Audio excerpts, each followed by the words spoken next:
Hello friends, and welcome to this particular session on practical time management tools for managers. This session is extremely important. It's of practical essence to managers who find it difficult to manage time. There are a lot of people who are stressed or who seem to be stressed because of their inability to manage time. So here we are presenting to you a session which shows you certain practical tools. Well, you and I both have been in several sessions of time management, but this session is completely a different session because our focus is on certain exercises, certain introspective assessments, certain simulation based models which explain the essence and the importance of practical time management tools. Now when we put the term practical, it means things which we can use at our workplace or at our homes. So yes, we have certain things that in this presentation or through this particular presentation we are going to show to you, which will be highly practical for you. Again, there's an element of interactiveness in this particular session. How it is, we shall look at in the next slide. Well, this is a simulation based management training. There is a particular simulation exercise in which we shall check your understanding. There are certain videos which we have. So there's a list of elements which are really interactive. Interactive in the sense you can what you can do is you can play the video back and forth to leverage these elements of interaction. I will constantly be guiding you and giving instructions on how this can be done. So what we have for you here is several types of interaction elements, several types of you can say elements which will give you a powerful insight into this particular topic. We have elements like the interactive reflection assessments. So here we are going to help you introspect. There are certain questions which you need to ask yourself. You need to assess yourself, so there are scores in those assessments, and you will understand where you are as of this moment in terms of managing time effectively. The second element is scenario based case studies. So we have case studies where we give you case studies which have actually happened in the industry, and as an aspiring manager or as an existing manager, how would you solve these particular case studies? The next is we have certain videos and stories related to time management, certain interesting videos which will help you, which will supplement the kind of knowledge that is provided through this presentation. We also have managerial examples. We also have a powerful simulation exercise in this particular session where you will we are not going to work through the conventional flow of slides in that exercise. We are going to branch out according to what you think is right. We shall see if your choice is appropriate. If so, what is the logic? If not, what is the logic and what you need to do about it? So we are not going to, in the simulation exercise specifically, we are not going to work in a sequential manner. We shall branch out through the simulation. And we also have the element of certain assessments and research.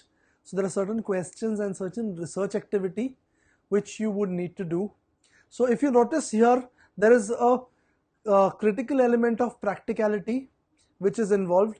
Here we are not just going to speak about the concept, but we are going to completely, you can say, we're going to completely dismantle this particular topic or concept. We are going to understand the nitty-gritties, the nuts and bolts, and the critical question will be answered, that is, how can we use some of these concepts at our workplace? So it's extremely critical for you to use them practically, and that is the basic objective of this practical session on time management tools. Well, quickly let me set out the agenda, which is very much online with what we have spoken in the previous slide. We have on our agenda interactive reflective assessment, wherein we would gauge your ability and skills in time management. Then we have certain tools that we shall look at. We have tools related to goal setting, which is a specific aspect of time management. Well, time management, friends, it's like a vast ocean. So there are more than 50 tools which can specifically cater to time management. Since this is not a very long session, it's a brief, short, but yet a powerful session, we'll introduce you to about 3 to 4 important tools related specifically to goal setting and prioritization. And we shall also look at certain case studies and simulations for critical analysis. So this is the agenda for this particular session. Let us quickly start now with the first slide of the session, which is the introspective assessment exercise. Well, friends, this is the first page in the introspective assessment exercise. Let me make you people understand how this would work. This exercise consists of total 15 questions that are there, which you can see on the screen. Each question is a situation, as you can see item number 1 here. What you need to do is, this is an introspection that you have to do. Introspection is nothing but reflect on the activities that you do at your workplace. Now what you need to do is, you need to score yourself. So no, not at all is here. There is a rarely, there is a sometimes, often, and a very often. So what you need to do is, you need to put a score. You need to first tick this particular radio button, whichever is suitable. So let me take you to the first item. Are the tasks you work on during the day the ones with the highest priority? So this is the first question, or this is the first item. Now let us suppose that a delegate does not feel that he does this, he does it sometimes. So if that is your option, you need to put sometimes. So please think over each question. What you can do is, you can pause the video and you can just take a look at each question. You can use a separate sheet of paper on which you can just go ahead and record your options. A request here is not to look at yourself as in what you would like to be or how you desire your time management skills. Do it as they are as of this moment. So let me take you through each of the questions, and what you're supposed to do is, you're just supposed to tick whichever applies. The first question says, are the tasks you work on during the day the ones with the highest priority? So are they the highest importance or highest priority? Do they have it? The next question states, do you find yourself completing tasks at the last minute or asking for extensions? The next question is, do you set aside time for planning and scheduling? The fourth question is, do you know how much time you are spending on the various tasks or jobs that you do? The fifth question is, how often do you find yourself dealing with interruptions? The sixth question is, do you use goal setting to decide what tasks and activities you should work on? The next question is the seventh one, which says, do you leave contingency time? Contingency in simple words would be a buffer time or time for unforeseen activities in your schedule to deal with the unexpected. The final question for this particular page is, or slide is, do you know whether the tasks you are working on are high, medium, or of a low value? So are you aware of the various values that you can assign to a particular task? So friends, we have completed 8 particular situations or questions. What you're supposed to do, let me repeat, is think of what you do in the particular day with respect to these questions or situations, and honestly answer or honestly tick on the suitable option given here in these particular columns. If the incident is you don't perform it at all, it's a not at all. If there's a rare occurrence, it's a rarely. If it's sometimes, then it's here, you can record it here. If you do it often, on an often basis, like If you set aside time for planning and scheduling, if it's done on often, here, and if you do it very often, the frequency is really high, you can put the recording here, or you can just mark the radio button or fill the radio button here. Now friends, we move on to the next slide, which has 7 more questions that I shall discuss. What I would request you is, if I have been fast, if you need more time, please pause this video, please go back and work on those questions. Please take time out for this introspective exercise.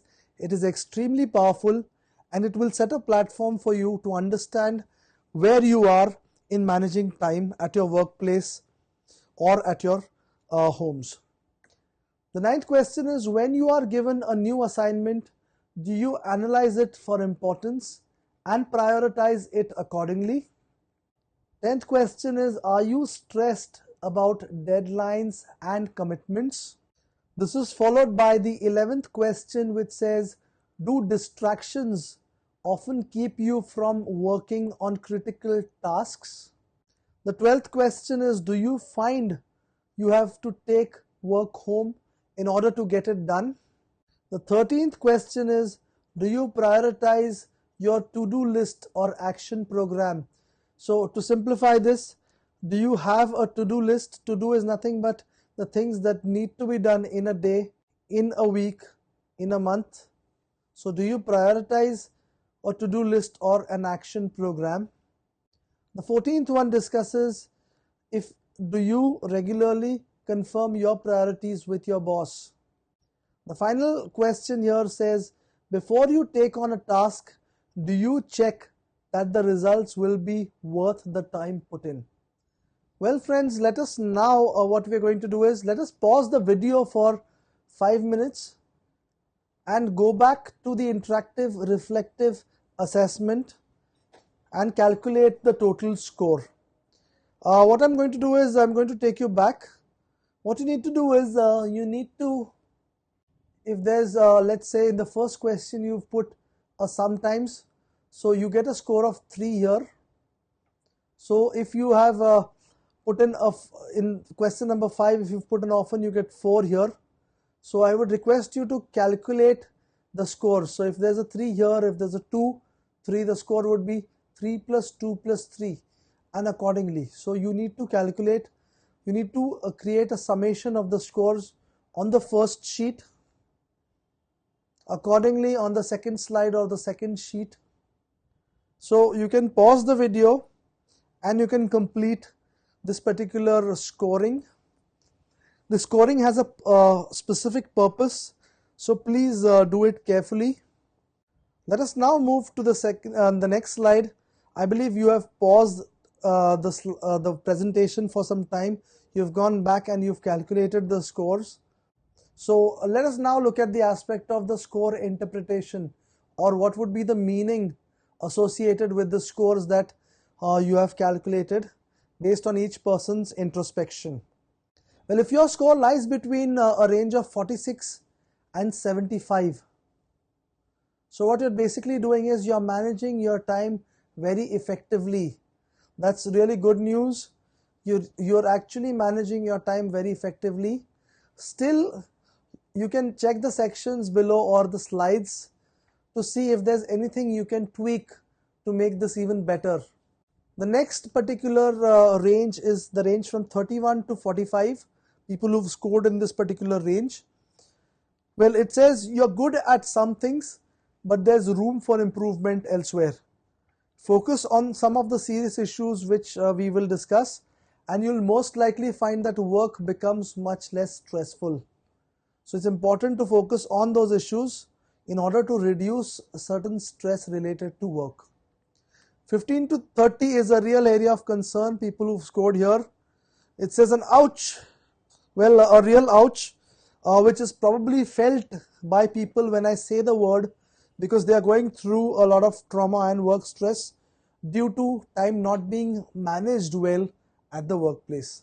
But don't worry friends, this is the good news is that you've got a great opportunity to improve your effectiveness at work and your long-term success. However, to realize this, you've got to fundamentally improve your time management skills. So there is a good understanding of time management skills which is required from your end. So no better place to start but this particular interactive presentation. So let's start with the particular presentation once that we have completed this particular introspective exercise. I believe this was in a way helpful. This was interactive, and this was kind of a platform where you can analyze yourselves and place yourselves in these particular ranges, and definitely each and every stage here requires some amount of improvement. So you will surely once you study those practical tips, you will definitely excel in terms of time management as well as performance in your workplace. Well friends, as I was saying, we are going to focus our attention on one specific aspect of time management, which is goal setting. So our discussion will revolve around goal setting. There are plenty of tools that we shall see based on this particular aspect of goal setting, which is one of the most important, or which is a key constituent of managing time. So in the respect of goal setting, there are certain questions from that questionnaire which we've seen were important. They are questions 6, 10, 14 and 15. These are important questions that we shall look at. Now what we are going to do is we are going to discuss important tools like personal goal setting with to-do lists, Todoist tool to leverage technology. Todoist is one of the best tools available online, which is important in creating to-do lists and managing tasks at the workplace. We are also going to look at the concept of SMART goals. If you don't understand, if you don't know this, we will give you a good understanding of the same, and a unique concept called as treasure mapping, which is another tool that we shall take a look at. Well, as mentioned in the next slide, we have come back to this particular page, which we are going to discuss questions 6, 10, 14 and 15 before we move ahead, so as to develop your understanding on the focused topic of goal setting. So 6th question was, do you use goal setting to decide what tasks and activities you should work on? So extremely important for this particular question to be understood, and this particular statement should feature, once this particular presentation is done, you should feature in these two places. You should rate very highly, and what you should do is you should practice in order to get an often and a very often here. The next question is, are you stressed about deadlines? So here, a stress created through deadlines and commitments can disturb your mental balance, can create frustration, which is not good for the body and the mind. Hence, through the practical tools, we shall see that these occurrences do not fall sometimes, often or very often. They need to be in the not at all or rarely or the sometimes probably. So the occurrences need to fall in this particular bracket. The next is question number 14, which is, do you regularly confirm your priorities with your boss? So again, here with the understanding of the tools, you should be in a better position than what you have probably answered. And question 15, before you take on a task, do you check that the results will be worth the time put in? So we have a specific video which elaborates or which differentiates tasks, which puts them into a grid which might be important and which might be urgent, and there are certain grids where you need to put a particular task. So we are going to discuss these concepts at length in the further slides. Well, now friends, let us take a look at the objectives of goal setting. Why is goal setting so important? What are the objectives behind this particular aspect of time management? The very first objective is, it's a powerful process for thinking about the future. It's extremely critical that we plan for the future. A famous motivational US guru, Zig Ziglar, said, if you don't have goals, you don't have a future. Without goals, you're just a wandering generality. You're not a meaningful specific. So if you want to be a meaningful specific, if you want to grow in life, important, you have to have goals. If you don't have goals, you will not reach places. So it's extremely important to have goals. So it's a powerful process for thinking about the future. Goals help you develop long-term vision and short-term motivation. So if you have a goal, it will help you with a short-term motivation. It will help you keep going. Let's suppose you have gone for a vacation for 4 days and you come back on a Monday and you've had a really good time with your friends, with your relatives. What is the motivation in the office for the next couple of days? If you have well set goals, you will settle in quickly and you will have that motivation. In difficult times, if you are running on deadlines, if you are in the middle of large projects, this motivation will help you move ahead. Of course, you will also possess long-term vision. So what is it that you would like to become 5 years down the line or 10 years down the line in your organization? So this will help determine, goals will help determine these two important aspects. Self-confidence is an important criteria in today's workplace. People are judged as to how confident or assertive they are. And if you have goals, if you have a certain vision, you will definitely raise your self-confidence. And of course, it will help you organize time and resources. Extremely important that you organize the time and resources. So it's of critical importance that you need to possess goals. Well, an extremely important step in setting goals is to set personal goals, goals which are important to you. So what are these personal goals? What are the aspects that relate to setting these kind of goals? So you need to specifically set goals in various areas of life which provide meaning to your life. So there are certain goals, like of course the most important would be a goal to get a better career, or probably to excel at your academics and get an excellent job. If you're already in a job, to get a better job or probably excel in the job that you're currently doing. So these goals need to be in place.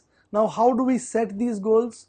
In a further slide, we have explanation on SMART goals. So there is a goal setting mechanism. Here we are just broadly understanding what kind of areas we can set goals. Another area is the financial area, to get your finances straight, to have a certain goal related to the finances or planning of your finances and investments. Also goals related to academics. So if you want to further your studies or have a supplementary course which will help you with your job, definitely look at that aspect. Goals related to attitude, an improvement in attitude at the workplace, at home, a positive attitude. Positive attitude, friends, is extremely important. Let me quickly tell you a story on positive attitude before we move ahead. This is a story of a particular country in Africa. Its name is Congo.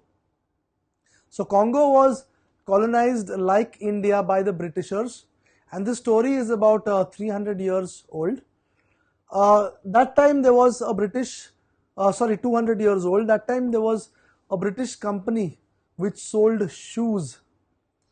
And that time there were no aircraft, so there was no modern technology. So Congo was newly colonized that time by the Britishers, and this company wanted to use Congo as a market to sell their shoes and footwear.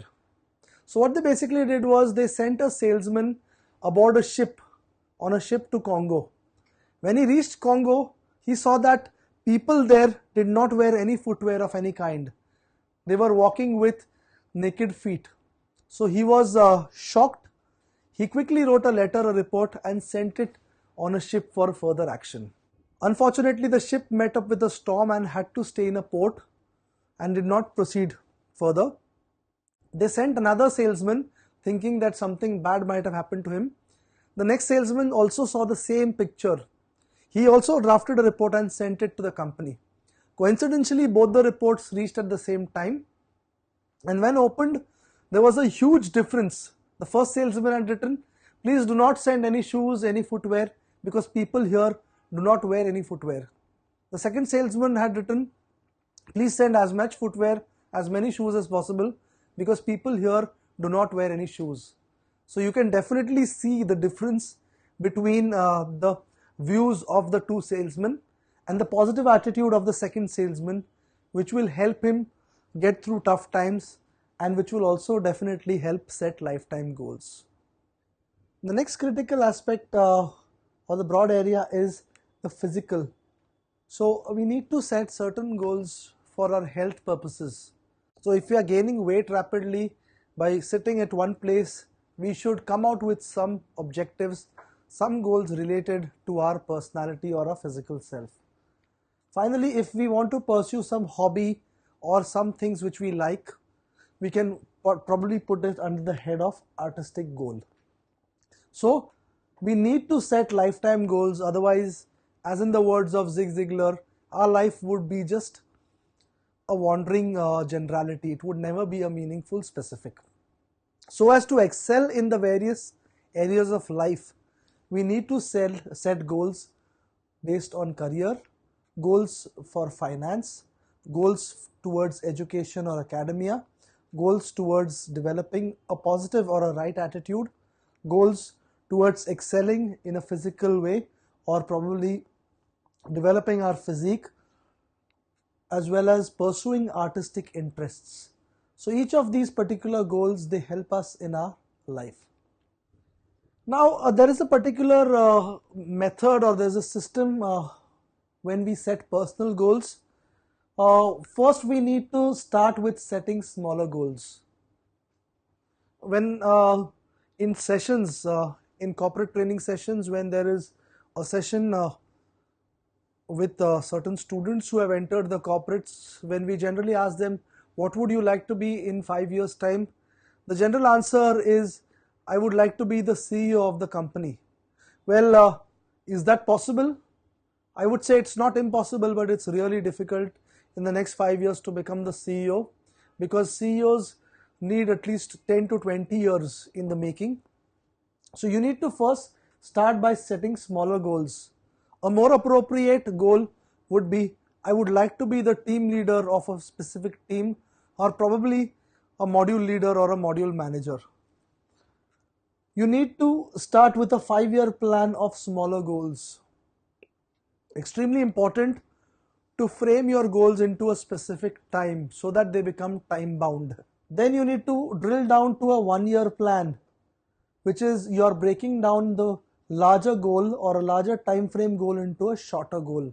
So a 1-year time frame gives you a realistic picture of how you're going to pursue certain things which you have planned for a 5-year plan.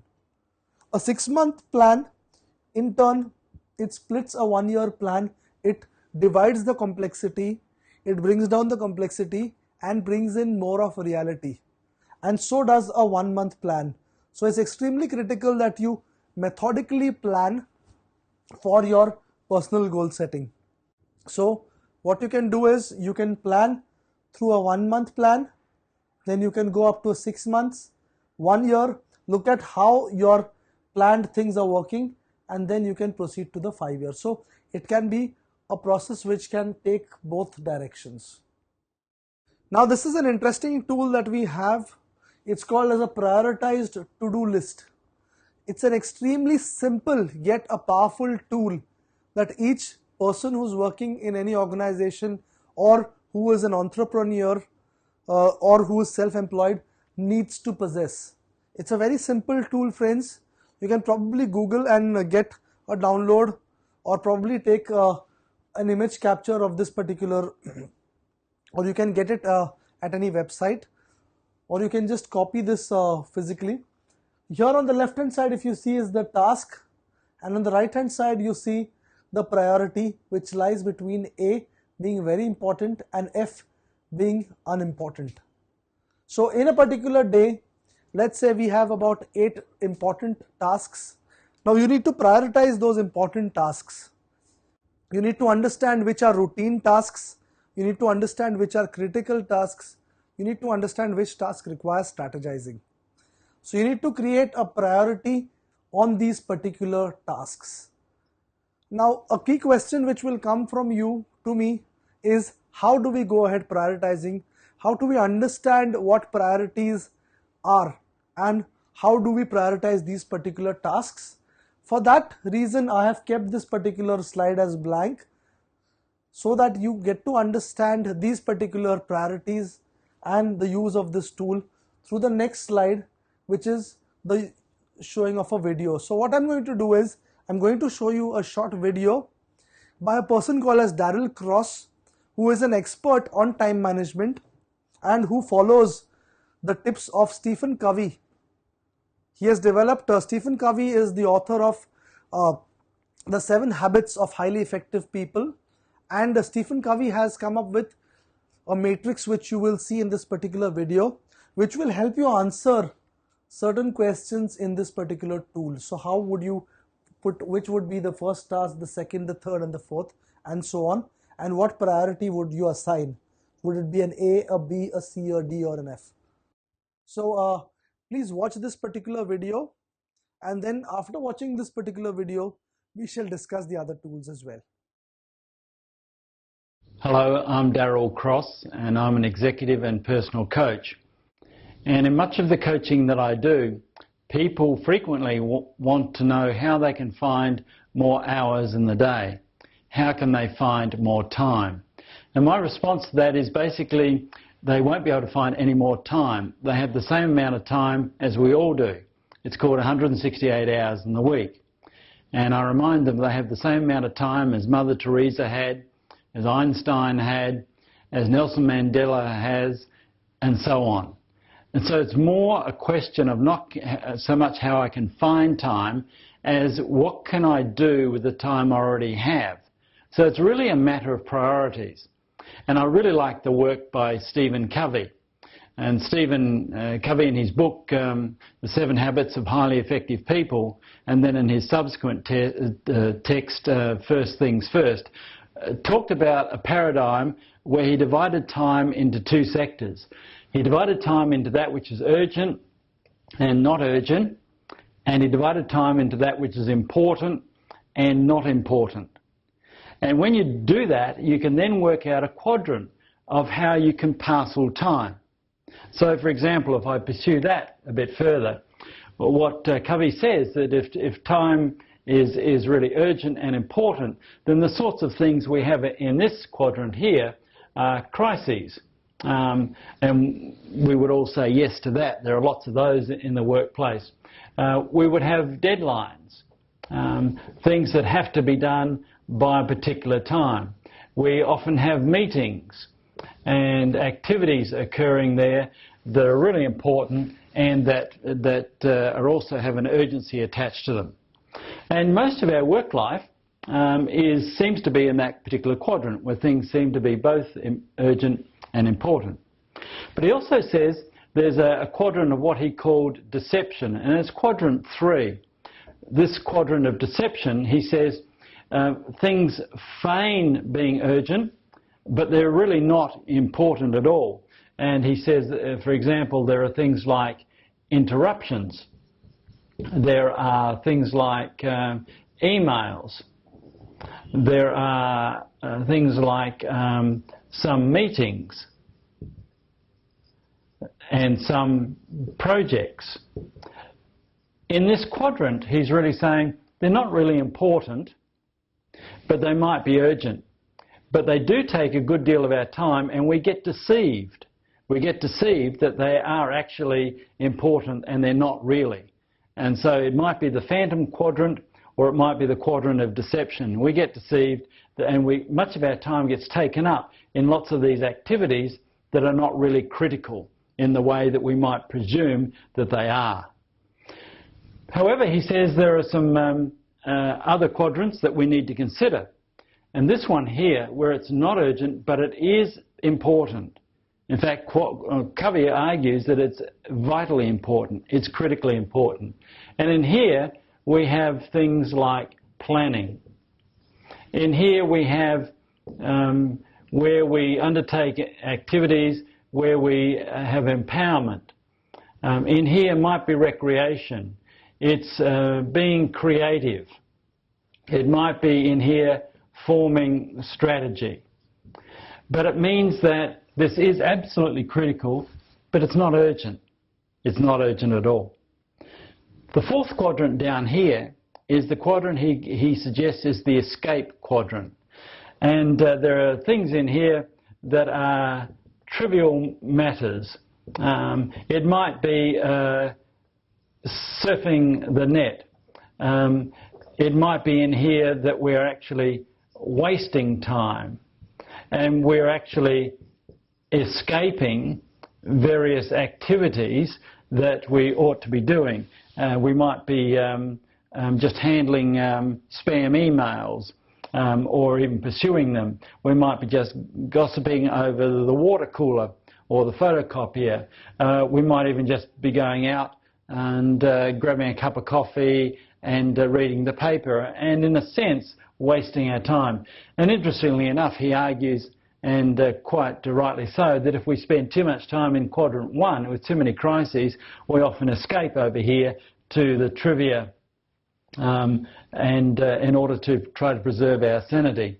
And by the way, if you spend too much time in quadrant 4, quite rightly you'll probably be fired or asked to move along, because over here you're not being productive at all. Now, as we look at that, one of the things that I think is really critical to understand here is, even though we might spend most of our time in quadrant 1 and quadrant 2, what would you consider was the most important quadrant? And most people say, oh, quadrant 1, because you've really got to deal with things. But as you look at this paradigm, the most important quadrant in terms of managing time is, in fact, this quadrant 2 in here. This is absolutely critical, because in here is our planning and our strategy time. And it is absolutely mandatory that we find time each day, and certainly each week, to put aside in our diary some planning time. That might be an hour, it might be a half an hour a day. And lots of people say to me, I can't find that time. And my response to that is, if you don't find that time and you spend all of your time over here in quadrant 1 dealing with crises, then the good Lord or the universe or whatever you believe is going to come along, and you're going to have a breakdown, and you are going to be having forced time. And so I suggest to people that they ought to make sure that right now that they actually start to control their diaries and put in their planning time where they can actually think. Time out. Space to think and plan. And if they do that, if they spend more time in this particular quadrant, people end up spending less time in quadrant 1 and certainly less time in quadrant 3. And that's what prioritizing your time is all about. Creating a time out where you can think and plan your life and get more control of your life, rather than life being dictated by quadrant 1 and 3. And in the end, us escaping to quadrant 4. So my challenge to you is to ask, how can you find more quadrant 2 time? What would it take for you to find that time? What would you do? Where would you go? Maybe you could just start with 10 minutes a day, finding that quadrant 2 time. But ultimately, it's absolutely critical to put that into your diary, because it is a road to sanity when you do that. Well, after having watched this video, I'm pretty sure that you have got a good insight into the information provided, the kind of grid drawn, the places or the tasks that you need to put in each of these particular squares. And you can of course go now and complete this particular tool.